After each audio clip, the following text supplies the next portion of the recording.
Welcome to Defining Dad Bod, where we work to untangle the messy knots of the health and fitness industry as if your children's lives depended on it. Because they do. This is where we decide to make our bodies stand for something bigger than ourselves. This is where we find practical wisdom to live by, one powerful conversation at a time. May the words spoken here inspire you to keep moving forward no matter where you are. Who knows who you could be if you could become 1% better every single day.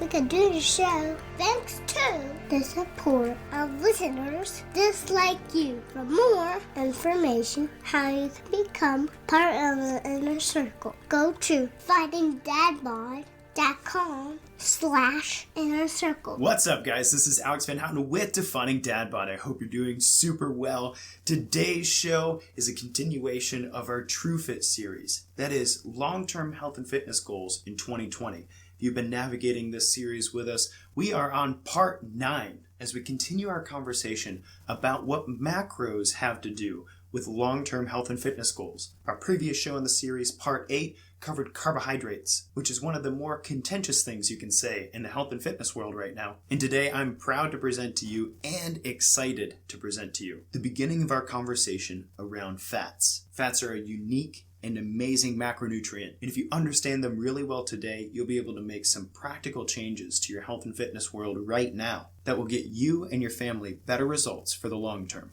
Before we get there, 2 things I want to share with you. Another appreciated 5-star review from Shay. She says, expert information. Alex has so much great information to share. I'm in my car a lot, so I have almost listened to every episode. I always learn something new and get inspired to keep working toward my fitness goals. Love this podcast. Well, Shay, we love you and we appreciate your fantastic review. 1, because we like knowing that we're adding value to you on a regular basis and keeping you inspired in your health and fitness goals. But 2, because the algorithms of iTunes put us at the top of searches when we're a well-reviewed and frequently reviewed podcast, and people are searching for answers. So if you were to type into a podcast, macros for fat loss, the better reviewed Defining Dad Bod is and the better rated it is, the more likely the episode you're about to hear will pop up in somebody's search bar. Last month, I gave some of my time in a complimentary health and fitness touch base so that they could have their personal questions answered in exchange for a great review. This month, while great reviews are still appreciated and very helpful, this month I have a different offer for you for supporting the show. If you don't know already, we have a Patreon page that we use in order to make it easy for you, the listener, to support what we're doing here at Defining Dad Bod. Our Patreon supporters keep us unbought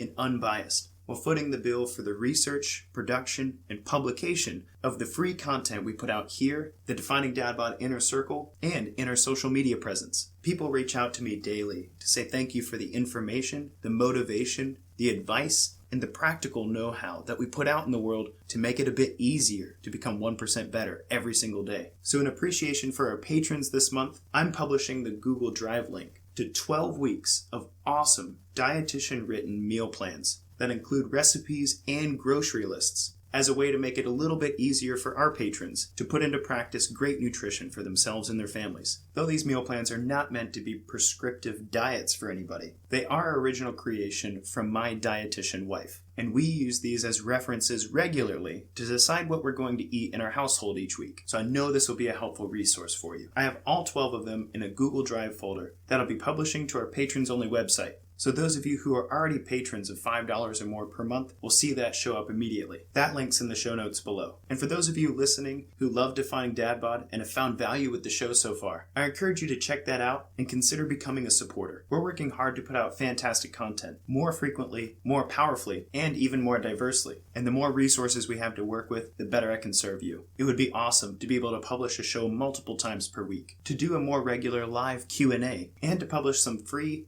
exercise walkthroughs and coaching for the movements I know people want to do but are struggling to do correctly. All those are aspirations that you can make happen by supporting Defining Dad Bod. Again, the link's in the show notes. And for the month of March, all of our patrons who pledge $5 or more will have access to 12 dietitian-written meal plans with grocery lists and recipes included. And if you do get access to that and you love what you're eating, don't thank me. Thank my wife. She's pretty awesome. Thank you for listening, reviewing, and supporting Defining Dad Bod. Now, let's dive into part 9 of the TRUFIT series as we get to know fats.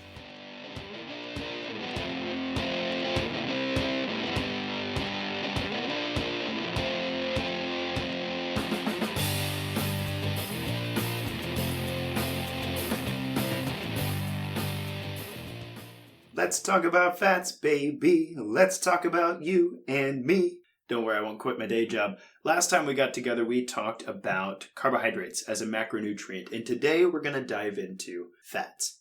Remember, the macronutrients are carbohydrates, fats, and proteins, and I'm extra excited today to talk to you about fats, also known as lipids. Lipids are a very special and very powerful macronutrient, and they have some amazing properties that I'm hoping to dive into today and to shed some light on for you.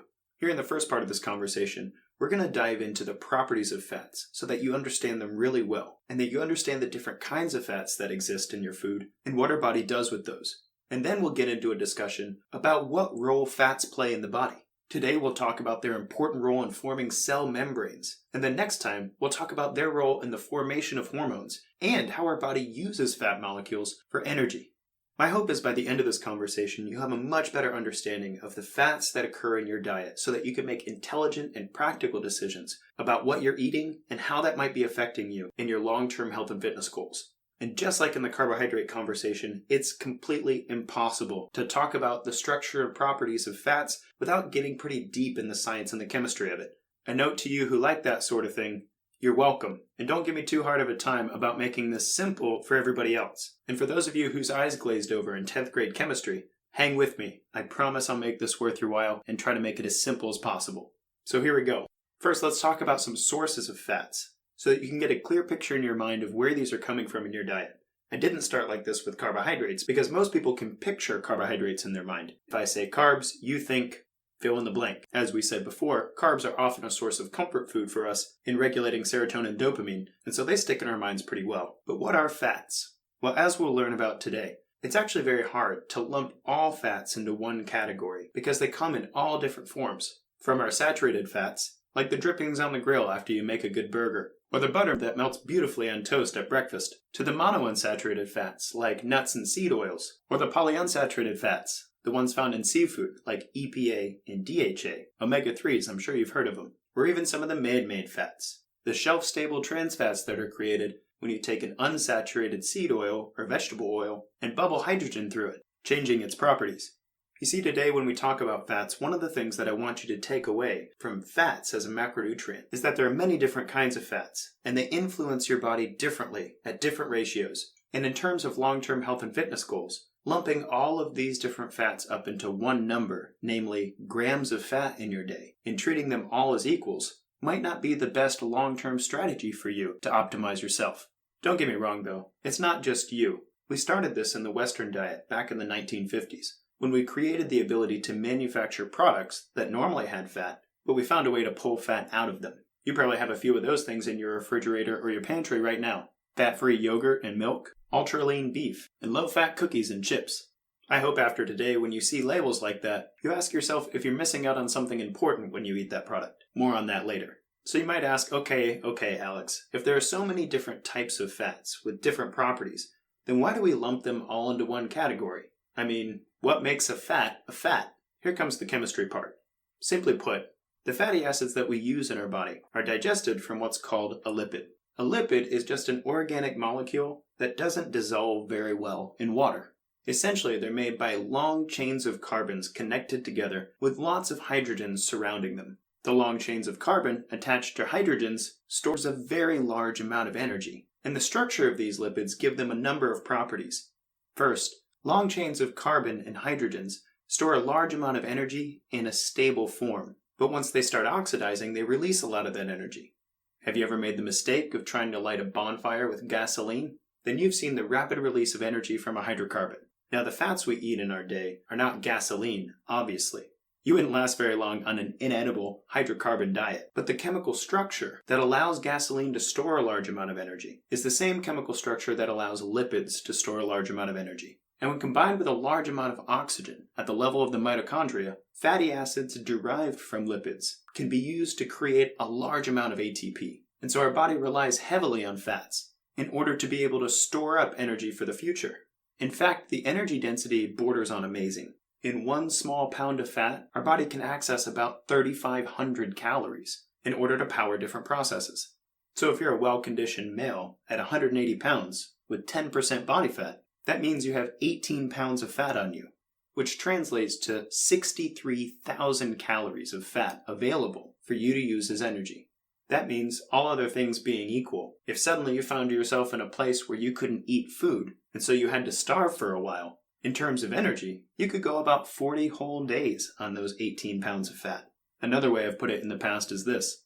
If somebody wanted to run off all of the fat that they had on their body, and they were an athletically conditioned male, 10% body fat at 180 pounds, then they'd have to run at a fast pace for about 48 hours, or a slow pace for about a week, in order to nuke through their energy stores. What's wild about that is, at 10% body fat and 180 pounds, holding 63,000 calories of fat on you ready to be used as a fuel source, that same guy is probably only storing about 2,000 or so calories of carbohydrates to be ready to use as a fuel source.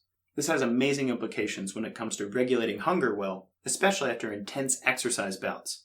We'll get more into the mechanics of burning fat as a fuel source in our exercise in the second part of this discussion. For now, I just want you to know that one of the properties of fats is the ability to store large amounts of energy among the carbon and hydrogen bonds that make them up. Another fascinating property of fats is that being made of large chains of carbons and hydrogens means that they don't dissolve in water well. Why does that matter in the body? Well, by mass, most of your body is actually water. Estimates range from 68 all the way up to 75% of your actual body mass being water, but having molecules in your body that don't mix with water very well, while being made of mostly water, has some fascinating implications. The most important one is that every single cell in your body is wrapped in a layer of fat. We call this the cell membrane, and the fats that you consume in your diet are actually used to build those membranes one piece at a time. This property of not being able to dissolve very well in water also means that fats require help to move through the bloodstream to get where they're going in the body. And while they're a powerful storage molecule for energy, one of the limitations of fat as a fuel source is our ability to move it from one place to another. For instance, everybody knows that there are pockets of fat on their body that are quote-unquote stubborn. For my guy clients, that's often the layer right above the lower abdominal area, known affectionately as the spare tire. And for my lady clients, the fat behind their arms that spills over the top of a strapless dress, known affectionately as batwing fat. I don't make these names up, by the way. People tell me them. But the hydrophobic property of fat, the inability for that fat to be transported by the bloodstream into muscle cells to be used as energy, is partially responsible for fat pooling in those areas and not having enough blood flow and muscle proximity to move them out and use them. So fats are large hydrocarbon molecules that store energy very well and don't mix well with water. But wait a second, Alex, I thought you said fats were special. And sure, the high energy storage thing's pretty cool, and it's weird that they're in a body made of mostly water, although they don't like water, but that doesn't sound as special as you made it sound, man. Nope, you're right. I'm holding out on you. Here's the thing that makes fats so special. Remember I said fats are made of long chains of carbons and hydrogens put together. What's a little more complicated than that? Don't worry, we're not adding any other elements. It really is just carbons and hydrogens. However, it turns out that the properties of fats change depending on how many carbons are strung together and whether or not each carbon has the maximum amount of hydrogens on it. This is where we get terms like monounsaturated fat, polyunsaturated fat, or saturated fat. And so you can have long-chain fatty acids that are saturated, meaning they have all the hydrogens that they can have on them. Or you can have long-chain fatty acids that are unsaturated, meaning they don't have all the hydrogens that they could have on them. And similarly, you can have medium chains, and similarly, you can have short chains, and so on and so forth. Now, the thing that's very special about this is unlike carbohydrates and proteins, which are broken down into their individual parts when we digest them, fats actually retain their structure through digestion, and the structure of the fat, when it reaches the level of our cells, dictates how our body actually uses it and what effect it has on us for the long haul. If that doesn't make you consider your long-term health and fitness in terms of what you eat in a different way, then you didn't hear me right. I'm telling you that unlike the sugars you eat, the starches you eat, the proteins you eat, or the fiber you eat, the fat you eat stays with you. Not just in terms of what's stored as fat on your body, but in terms of how your body actually builds every individual cell. Remember I said one of the uses of fat in our body is to build the bilayer, the lipid bilayer that wraps every cell in your body. Imagine if there were fats that were more rigid and stiff and that were easily damaged. Imagine if your cells were made primarily of those fats. Don't you think that you would have different properties in your body and maybe even different health outcomes than somebody else whose cells of their body is wrapped in different fats that are less easily oxidized, more malleable and resilient. And it gets even more fun when you consider that the human body turns out to require different ratios of different fats in order to be optimally functional. And so this is what makes fats so special. Yes, you can use them as energy because they store large amounts of energy. Yes, they have special properties and are used to build things like hormones and cholesterol. But the thing that makes fats so special is that every single cell membrane in your body, the barrier that protects the cell, and the surface that makes organelles like mitochondria special and functional, every single one is built out of the fat you eat. And so I hope you can begin to see the value of considering fat is not just a certain amount in grams in your day, but that there may be a qualitative difference in the fats that you choose to consume to build yourself out of that has longer term consequences for you than just energy balance. So I hope today, by better understanding the structure of different fats and the properties they have, that it'll help you to make healthy and powerful decisions that last for the long haul every single day.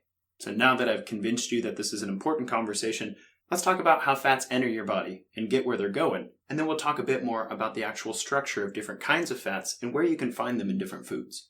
So unlike carbohydrates, when you consume fats, the bulk of the digestion doesn't happen until the small intestine. Bile salts and lipase emulsify the fats to turn them into fatty acids, and then those fatty acids are latched onto a glycerol molecule so that they can float through the bloodstream as a triglyceride. Now, if you'll remember in our carbohydrate conversation, I said that carbohydrates have oxygen built right into the molecule, and fats have none. One astute listener pointed out to me that that's not entirely true, that there is an oxygen or two in a fatty acid, and so let me clarify that here. Fatty acids are long chains of carbons and hydrogens attached together, and at the very end there's a COOH group. We call that a carboxyl group. That's a carbon atom double bonded to an oxygen atom, and then single bonded to an oxygen that is also single bonded to a hydrogen. The carboxyl group is what makes that long fatty acid a little more polar, so that it can attach to the glycerol molecule and then float around the bloodstream. Remember, fats aren't water soluble, and so without that carboxyl group and the glycerol, then you'd have little bubbles of undissolved fat floating around your bloodstream, and that wouldn't work out very well for you. So props to that listener. Yes, there is a tiny bit of oxygen in a fatty acid. However, in order for that fatty acid to be beta oxidized and used in the electron transport chain to create ATP, a huge amount of oxygen is required to release that energy. So triglycerides can carry the fat to cells to be used as energy. It can carry the fat to the liver in order to be synthesized into cholesterol, or it can be carried to adipose tissue, which is how your body stores fat until it's ready to be used. Today, I don't plan to dive into the hormones and cholesterol side of things or the energy side of things. We'll get into that in part 2, so hang in there. But I promised you a discussion on the structure of different fats and practical tips on how to change that in our own health and fitness by understanding them in our own diets. And so today we're going to focus on the property of fats that makes them function well as membranes, so that when you make decisions about what makes up your grams of fat in a day, you can be maximizing this special property. So in common parlance, fats are usually categorized into saturated fat and unsaturated fat. Saturated fats mean that there are no double bonds in the fatty acid molecule. That means that every carbon atom has as many hydrogen atoms as it can hold, and so there are no extra electrons to be used in double bonds. These molecules look straight and rigid. They don't bend in on themselves very well, and so they're generally solid at a room temperature because of the hydrogen bonding. I used the examples of drippings from a hamburger patty earlier, or a stick of butter. Other sources of saturated fat include egg yolks, lamb, dark poultry meat, cheese, sour cream, and coconut oil. Right now, there's a big debate on whether or not we actually need saturated fats in our diet, and whether they're causing more harm than good. What we can say definitively, though, is that there seems to be a class of people that have a difficult time processing fats out of their bloodstream. And in these people, high intakes of saturated fat might increase the risk of coronary artery disease. On a deeper level, however, you'll notice I use the term naturally occurring saturated fats to differentiate the properties of saturated fats as they occur in nature from the properties of saturated fats that we as man have created. Remember, saturated fats are solid at a room temperature because of the rigid structure of the fat itself. That generally makes them more shelf-stable than their unsaturated fat cousins. And so we humans, brilliant apes that we are, have found ways to take naturally occurring unsaturated fats and bubble hydrogen through them to create man-made saturated fats. The problem with these fats is we likely didn't evolve breaking them down very well. And so what we find is that in ultra-processed foods, where we add partially hydrogenated or fully hydrogenated oils to increase their shelf stability and perhaps make them more desirable to the taste, then we have successfully introduced a fat that our body really doesn't know how to break down well. And so oftentimes my clients will ask me, should I watch out for saturated fat? And often my response is, if you really care about that we have the technology today to genetically test you to see if you have any of the alleles that might make you more prone to heart disease because of saturated fat. But my rule of thumb for clients is to eliminate ultra-processed foods. Wait, Alex, I thought you were going to give me some sexy health tips. Yep, there you go. The number one step for most people to mitigate the issues regarding saturated fat is to begin eliminating partially hydrogenated or hydrogenated oils. And in the last 10 years, food companies have gotten really smart to this whole thing. And so now you also have to look for palm oil on your food label. Palm oil, composed of palmitic acid, has a lot of the shelf-stable properties of the hydrogenated fats I just talked about, but likely isn't doing your body any favors. Are there people who are probably eating too much ground beef and too much butter for their genetic heritage? That's possible, but we'll look at that on a case-by-case basis. In general, if you're going to demonize any saturated fats, demonize the stuff that we synthesize to save a buck. And so then we can talk about unsaturated fats. You might have heard this broken down into monounsaturated fats and polyunsaturated fats. That simply tells you how many double bonds are actually in that fatty acid. In general, double bonds between carbon atoms in a fatty acid allow the molecule to bend in on itself. And so with a more flexible molecule, it's less likely to be a solid at room temperature. If you cook with any oils in your house, it's likely that most of those are unsaturated fats. Particularly interesting in our discussion today about how fats integrate themselves into the membrane structures of our cells all throughout our body is the class of fats called omega-3 and omega-6 fatty acids. Omega-3 and omega-6 fatty acids are polyunsaturated fatty acids that seem to have special properties in our body. I want to walk through some of those with you right now. It turns out that omega-3s and omega-6s are extremely important parts of regulating our inflammatory system well. That is, our body's ability to heal tissues and to restore damage done to it. Also, omega-3s and 6s integrated into the cell membranes of our body, both at the level of the cell and at the level of the mitochondria, might change the properties of our cells in our mitochondria. And the ratio of the more flexible omega-3s versus the more rigid omega-6s might actually make a difference in how we age and how the cells themselves function. So you might know omega-3 fatty acids from supplements. I've often recommended fish oil on this show because of the omega-3 fatty acids, specifically EPA and DHA, that is, eicosapentaenoic acid and docosahexaenoic acid. There's another omega-3 fatty acid that is actually sourced from plants, flaxseed specifically, called ALA, alpha-linoleic acid, but it turns out it's not quite as cool as the stuff you can get from seafood. Why are they called omega-3s? I guess that's an important question to answer first. EPA has 22 carbons, DHA has 20 carbons, and ALA has 18 carbons. The final carbon in the tail is called the omega carbon, and when you count 3 carbons away from that carbon, you find the first double bond in an omega-3 fatty acid. It turns out that all the attention these fatty acids have gotten has exposed us all, at least slightly, to some organic chemistry nomenclature. Now, EPA and DHA supplementation have actually been shown to lower C-reactive protein, interleukin-6, and TNF-alpha, which are all markers of inflammation, and seem to affect cell membranes of the people who consume them to be less rigid. It turns out that DHA specifically has some special properties that make it a great candidate to constitute almost 10% of your total brain mass. Fun fact, when you're an infant, and you're growing brain cells more rapidly than you'll ever grow brain cells in your entire life, human breast milk turns out to supply huge amounts of DHA to allow for that brain growth. And the need for that fatty acid doesn't end there. There have been studies linking fish oil supplementation to lowered incidence of depression and even reversal of some of the symptoms of Alzheimer's disease. But all omega-3 fatty acids aren't created equal. It turns out that while ALA, alpha-linoleic acid, is technically an omega-3 because it has the double bond on that third carbon away from the omega carbon, the properties of ALA actually make it so that our body will use that mostly for energy, not for building cell membranes. Now, our body can synthesize EPA and DHA from ALA, but only at a very, very low amount. And so if you're interested in improving the ratio of omega-3 to omega-6 fatty acids in your diet, you're much better off getting seafood sources rather than flaxseed. Now, if you're a vegan or vegetarian, listen to this, you're not completely down and out. The reason seafood has such high levels of omega-3 is because of the algae oil they're consuming. And people smarter than me have actually used algae oil in order to create vegan and vegetarian sources for complete EPA and DHA. So my advice to you, if you care to take it, is rather than relying on flaxseed to supply enough ALA to convert to EPA and DHA, just get yourself an algae supplement. But if you're not observing a vegan or vegetarian regimen for yourself, your most powerful sources of omega-3 fatty acids, EPA and DHA specifically, are sardines, mackerel, and salmon. You might have heard that tuna has ultra-high omega-3s as well. However, tuna is pretty high in the food chain. And unless you have a reputable source of tuna that's measuring for a certain amount of mercury, then I wouldn't recommend eating tuna daily. But sardines, mackerel, and salmon are low enough on the food chain that the amount of mercury that accumulates in them is negligible. If you're not a huge fan of fish, you can also get omega-3 from eggs. Now remember earlier I said that egg yolks are actually a source of saturated fat. And so if you're somebody who has the genetic allele that makes saturated fat a problem, then make sure if you're getting your omega-3s from eggs that you're eliminating saturated fat elsewhere in your diet. And then there's the good old high-quality fish oil supplement.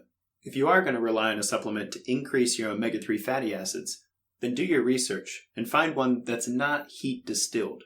Polyunsaturated fatty acids are easily oxidized, and so if you're going to supplement with them, you'll want to take some that's not been cooked to death at high heats. I remember I had a fish oil that I recommended pretty regularly. It was a little on the pricey side, but it was molecularly distilled. And after my recommendation, a client would send me a picture from Costco and say, "Man, for the same price, I can get like 10 times that much fish oil." And I would reply back, "I'd prefer you save your money if that's what you're going to buy, because I don't need you supplementing rancid fish in your pursuit to be healthier."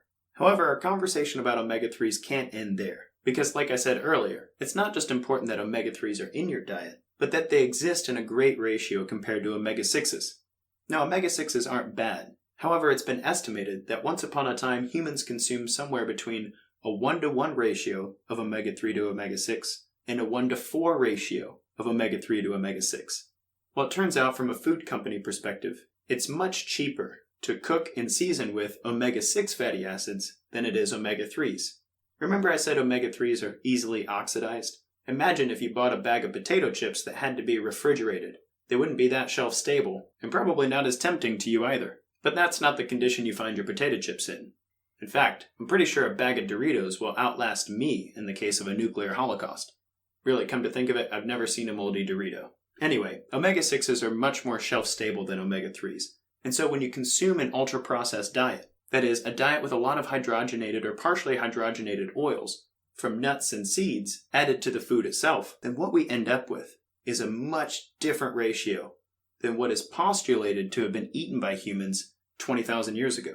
Remember I said it used to be something like 1-to-1 or 1-to-4 omega-3s to omega-6s?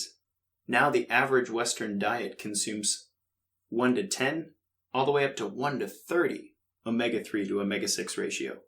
That is between 10 and 30 times more omega-6s to omega-3s in our diet. And research is bearing out that this is actually changing the structure of our cell membranes. This has already been a very science-heavy episode, and so I won't get too annoying here, but I'll put some of the research articles I found interesting in the show notes below if you care to peruse them. My favorite one is about the responsiveness of mitochondrial membranes that are high in omega-3 to NAD+ molecules. And that responsiveness tends to make them better at churning out ATP while perhaps increasing the mitochondrial resilience to oxidative damage. I've said a lot of things. What are the takeaways here? 1. Fats are a very special macronutrient, specifically because they maintain our structure as our body builds itself out of the fats we eat. 2. For that reason, in terms of long-term health and fitness goals, it doesn't make sense to boil fats down to just one macronutrient number. Rather, it makes much more sense to evaluate the sources of fat and the structures of fat in our diet and alter that to fit with our tastes and our health goals.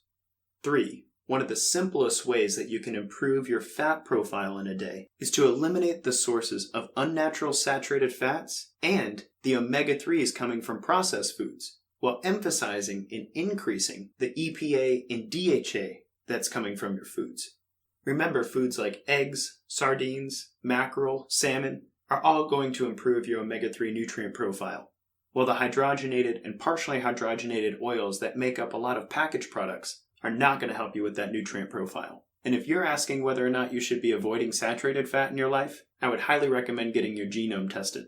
Personally, I have the ApoE4 genetic mutation that seems to make it very difficult to clear fats from the bloodstream, and therefore not only do I have a family history of heart disease, but I also know I shouldn't go too crazy on the saturated fat front.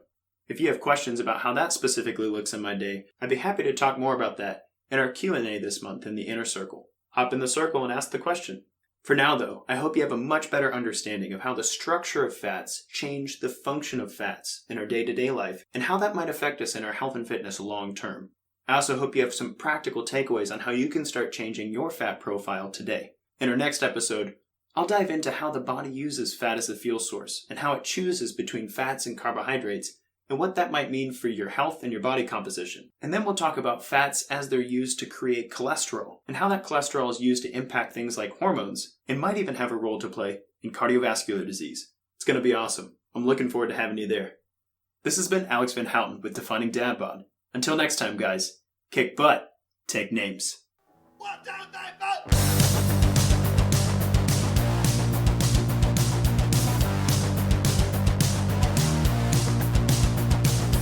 The free, practical advice and conversations here remain unbought and unbiased thanks to the support of listeners just like you. If this episode's been helpful to you, please share it with somebody in your life who you know it will benefit. Then, subscribe to the podcast and leave us a raving review to tell others what value Defining Dad Bod has brought to your health and fitness journey. And finally, if you want more Defining Dad Bod, consider joining our online community. We send a lot of free perks and resources your way, and I, Coach Alex, go live every month to talk through our listeners' health and fitness questions to make the practical science of this show applicable to everyday life. Everyone's welcome, and we'd love to have you. For more information about joining the Inner Circle or becoming a supporter of the Defining Dad Bod podcast, go to definingdadbod.com/inner circle. That's definingdadbod.com/inner circle.